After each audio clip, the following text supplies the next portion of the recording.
Un colis tout droit venu de A-Smart, guys. Si je ne peux pas aller en Corée, la Corée viendra à moi. Tadam! Bon, let's go pour un unboxing de produits coréens. Ouh. Bon, je l'ai déjà ouvert parce qu'il y avait des produits surgelés et vu que je devais sortir entre temps, j'ai pas voulu prendre le risque et j'ai mis des produits surgelés directement dans mon congèle. Donc c'est pour ça que je vous avais vu sur les clips d'avant un colis ouvert.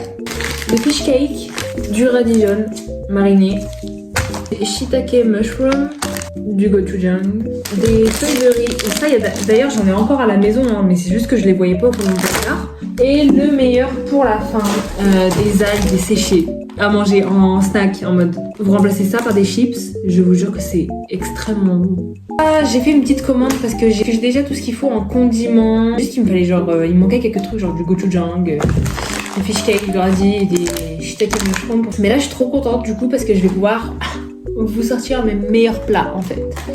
Parce que là du coup je vais pouvoir faire mes meilleurs plats coréens. Je pense que cette semaine on va cuisiner comme des chefs. Je vais mettre tout ça au frigo et on se retrouve juste après pour commencer à cuisiner.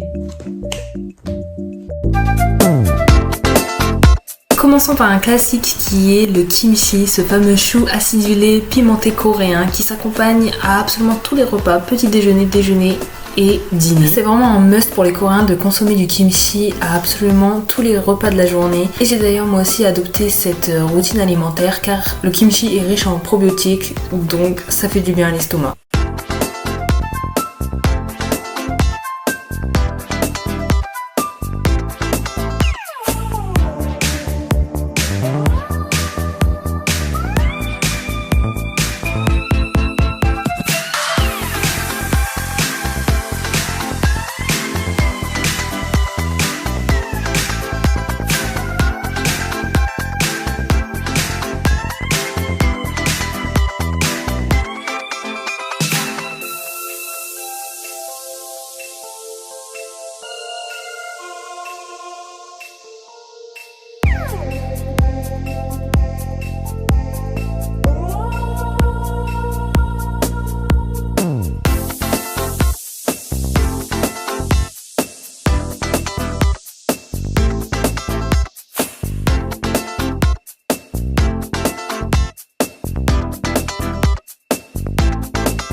On passe ensuite par un incontournable de la street food coréenne, les tteokbokki. Et ça tombe bien car il fait assez froid dehors en ce moment, donc c'est le plat réconfortant à adopter. Si vous êtes intolérant au piquant, ne vous inquiétez pas, il y a une autre manière de faire les tteokbokki. Vous avez juste qu'à rajouter de la crème liquide. Et d'ailleurs ça a un nom, ça s'appelle les rosés tteokbokki.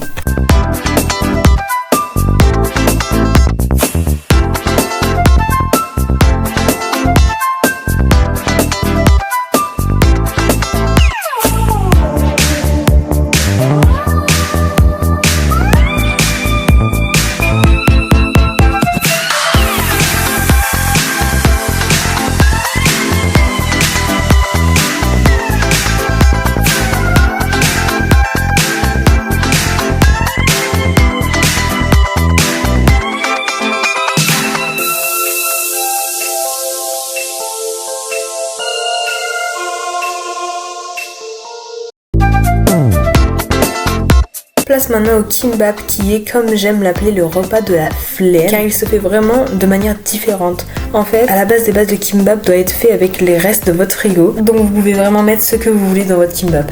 Moi j'ai opté pour du thon mayo, des œufs et des fish cakes et je pense que pour moi la meilleure version du kimbap c'est celle au kimchi.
déjà en fin de semaine et j'ai déjà plus de kimchi comme tu peux le voir. Il y a deux options qui s'offrent à toi. Soit t'as plus de temps et tu fais du kimchi fried rice, ou soit t'as vraiment la flemme et tu fais un pancake au kimchi. Et j'ai bien évidemment opté pour le pancake au kimchi.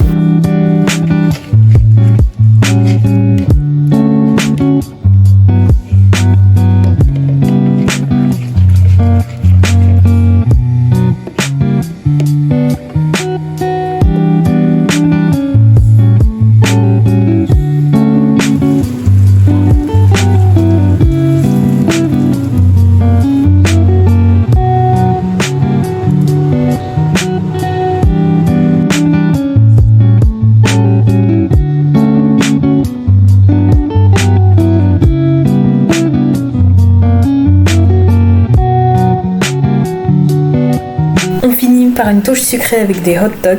Et c'est des hot dogs au café que j'ai acheté sur A-Smart et je vous jure qu'ils étaient super bons. Bon, j'ai pas encore la main pour faire des hot dogs maison. Dès que je maîtrise ça comme une pro, je vous partage la recette sur mon TikTok.